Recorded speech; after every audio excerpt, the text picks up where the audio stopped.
Welcome back. I'm Russ Hicks, and this is Where RV USA. Today we're going to show you part 2 of exploring the Outer Banks in North Carolina. I think you'll really enjoy it because we go back to our conversation with Stanley Beacham, and he shares information about places to go, things to do, and people to see that only an 83-year-old local would know about. Stay tuned.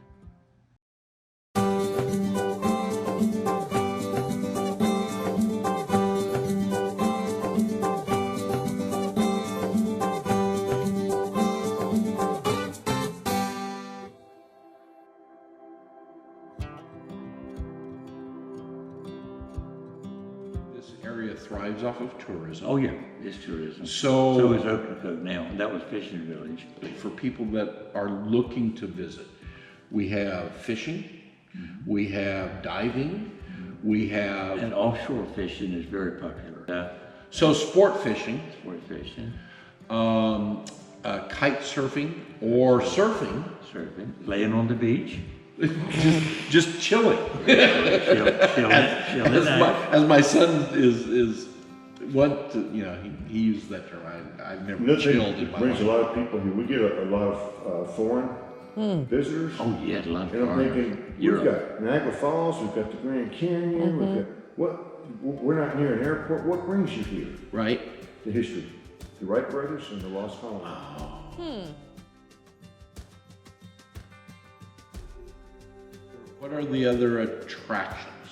It's a popular place for family reunions because of the large rental cottages. Like a large family can come together and all stay. And all stay in the same cottage. Yeah. And I'll tell you, last year at Thanksgiving, I was shocked. And at Christmas, those big homes at Nags Head on the ocean front, they were lit up like Christmas trees, and the whole family's come to spend the holidays here. South. We've seen like a kite surfing industry. Oh, my, that's big here. Yeah. And actually, when you get down on the Hatteras, before you get to Buxton, on the right-hand side, they've taken the name off of the map. It's Canadian Hole. That's where the French Canadians come to do kite flying. And it's shallow water, and they come by the thousands. Wow. And they want us to speak French, and I hardly speak English.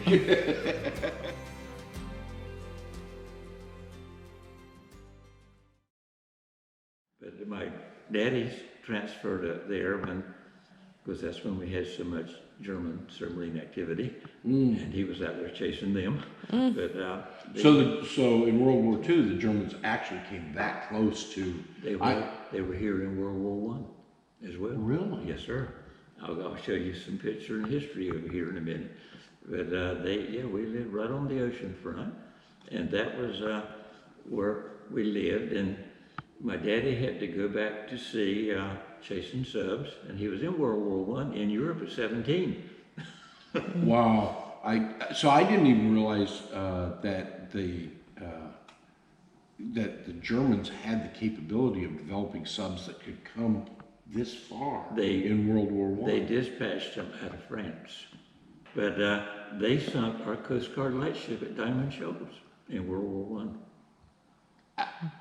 Were the people shocked? Yeah. That they were being torpedoed? The Diamond Shoals lightship has been there many years. They have a tower there now, but they surfaced right beside them and told them to abandon the ship. They were going to sink it. They all spoke English. They still do. And while they were waiting for the crew to lower their lifeboat to get off of it, a Swedish merchant vessel came by. They weren't selective, and they sunk them. And all their crew jumped overboard, and the Coast Guard rowed over and picked them up. And then as they told them to take provisions, and they were going to sink them, and they had to row 16 miles to Cape Hatteras to shore. And then the next day, they hit the biggest, well, I guess it's the biggest rescue the Coast Guard ever made to this day. They sunk the British tanker Merlot, right off of Rodanthe, which is 28 miles south. Right. It was a British tanker, 300,000 gallons of gasoline. and they torpedoed it. And the Coast Guard station at Rodanthe, which is a name I'm going to choke you on, Chickamaucomico. Yeah. So I've seen that one printed out, but I didn't know how to pronounce it. It's an Indian name. And they, the station crew had to go out in lifeboats, and the ocean was rough, the waves were big, and they had to attempt 3 times to get past the breakers. And they got out there to it, and they rescued 42 out of 50-some passenger crew members, and that's the same sub that sunk the lightship. Wow. So they brought them ashore. Did we ever get that sub? There's several of them. 3 of them were sunk at Hatteras. One of them has never been touched. The German government asked us to preserve it as a memorial because their bodies are still on it, and we did it. And the other 2 people have they dive on them and take pieces off of it, the decoding machines, and they're in the Cape Hatteras Graveyard Atlantic Museum. We were down there yesterday. This is Val Hicks from Where RV USA, and we are at the graveyard of the Atlantic Museum. There are over 2,000 ships that are sunk along the coast here. You got to come check it out. There's a pirate exhibit, talks about the pirates that came all the way through World War II, and all the ships and U-boats and everything in between. But up the beach, it was so primitive, and then Second World War came along. I was telling him this morning, we really didn't feel like that we belonged to North Carolina. We were isolated. And President Roosevelt did not want to alarm the nation. And he didn't. So this is the first I'm hearing of that depth of incursion. He did not want to alarm the nation.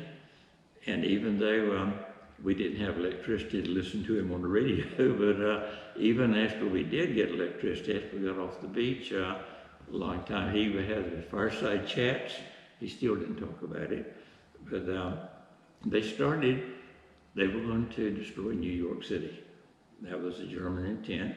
And then they kind of figured out that the oil Hitler was trying to stop from going to Europe. Oh. And so the tankers were coming out of Baltimore and Norfolk with oil. And they sunk anything. But they would come down the coast out of Chesapeake Bay entrance, down the coast here, total darkness, no headlights, no running lights, and didn't have radar or sonar. But they would come in the night in a convoy, and they would come down the beach, and the German subs would be waiting for them, and they would face the beach. They surfaced and faced the beach, and if they saw a light on the beach, if you left a light on, because we had kerosene lamps, we had black curtains, and if they saw a ship go by, the silhouette, that was it. And they, between Delaware and Florida, we find records back here one time, they sunk 700 ships between Delaware and Florida, and 70 on our coast.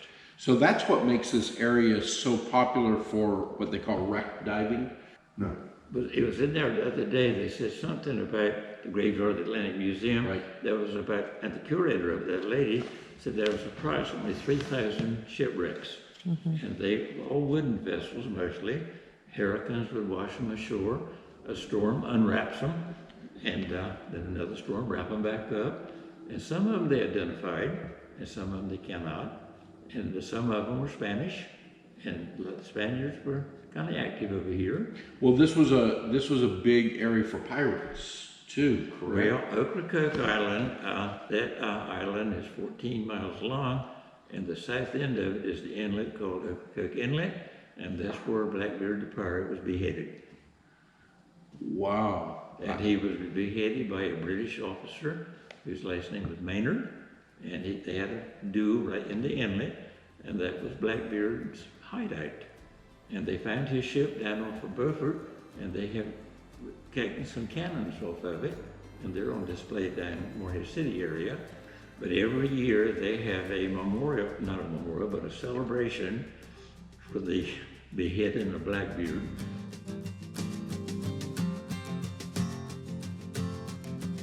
Went down to the lighthouse, the black and white one. That's Cape Hatteras. Yeah. Now they moved that how many years ago?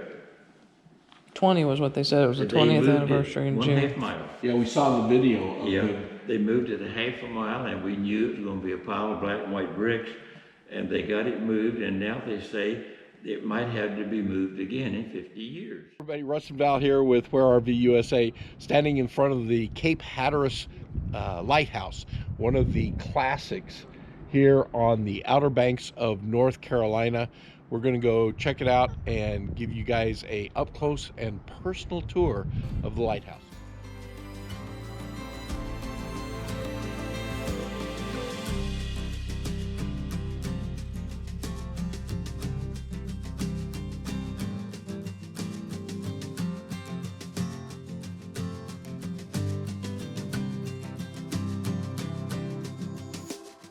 There's another lighthouse up north. Currituck Beach? Yes, yes. Now that is, people call that Corolla Light. That's not correct. It's Currituck Beach. Oh, okay. Because there's signs right down from there that say Corolla Light. Well, it's not. It's Currituck Beach, and that was built because Body Island was the last one north until you got to Virginia Capes. And one winter they had, in 2 days' time, they had 3 ships on the ground. And it was dark. It was called the Dark Stretch. And that's the reason they built Currituck Beach Lighthouse.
Part of the attraction is to be able to come here and really experience the ocean, because the sand is incredible here. Ocracoke's the best sand. Is it? Oh my God. It's almost like powdered sugar. Okay, every year Dr. Beach does an assessment of the 10 best beaches in America, including Hawaii. Ocracoke was #1 this year.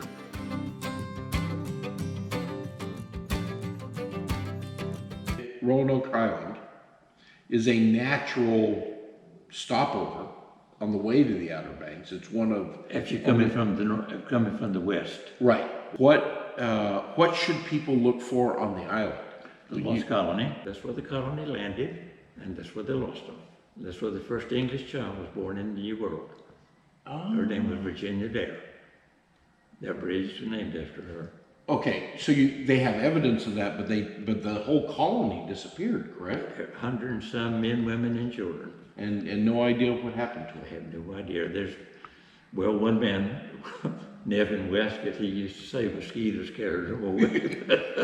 But no, they have no idea what happened. And they've never found any grave sites or anything. They're still looking, they're still digging, but it's been 400 years. Yeah. They ain't gonna find them.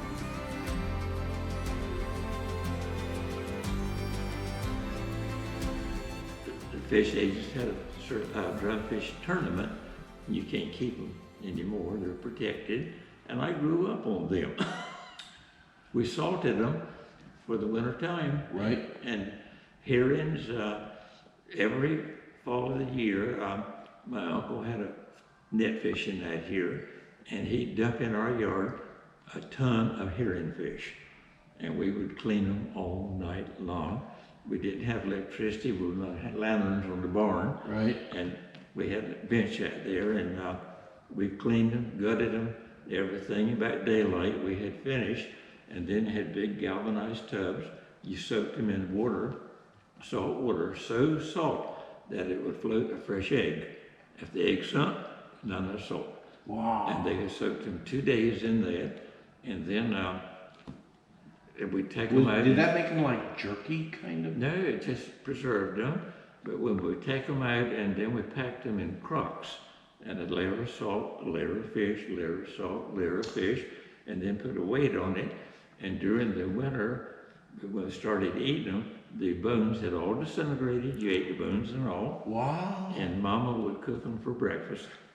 And I had to walk a mile and a half to school smelling like a herring.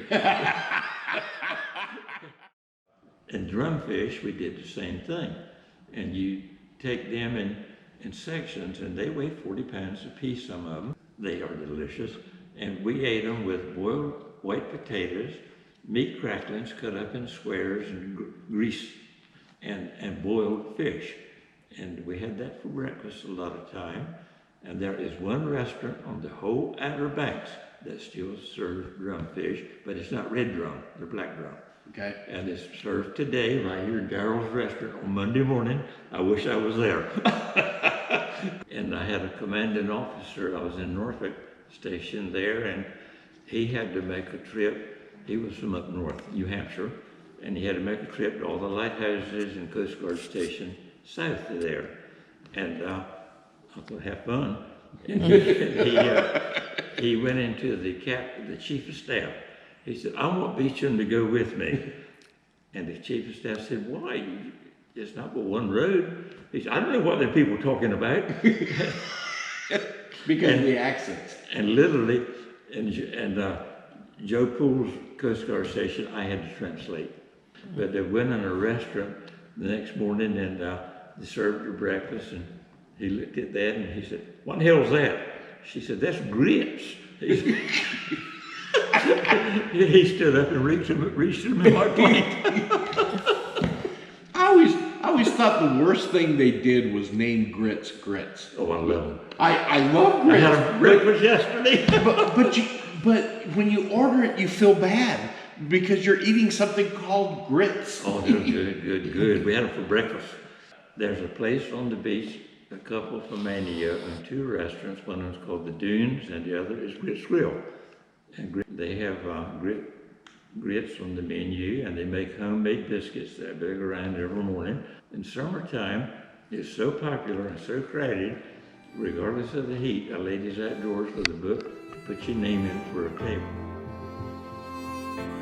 We're in Camp Hatteras RV Park. That's one of the best ones. Oh my goodness! There's nobody almost there. There's nobody there right It's now. almost destroyed in a hurricane, and right north of that is what's the other big campground? KOA. There's a KOA. yeah. Both of them were damaged so bad, and the Camp Hatteras rebuilt, and they did a good job. It's an incredible place, and you're this far from the ocean, right? You go over a berm or dune, berm. You go over a berm, and you're there. Well, on the other side of the road, the highway runs right through the middle of it. Right. The other side is sandstone.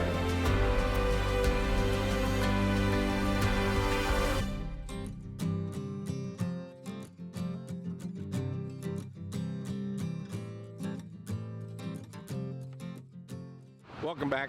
We're wrapping up our week in the Outer Banks. All together, Outer Beach gets 2 thumbs up. I strongly recommend that if you're on the East Coast, you make your way down here. My personal recommendation is sometime between April and the beginning of June, or September, October, November. Those are the shoulder seasons, as they call them. It's a time when the locals feel like they get their island back, and yet the weather is still awesome. A week into November, it's 70 degrees, clear skies, gentle breezes, and as you can see behind me, the people are really taking advantage of it. This is Russ Hicks with Where RV USA. See you down the road.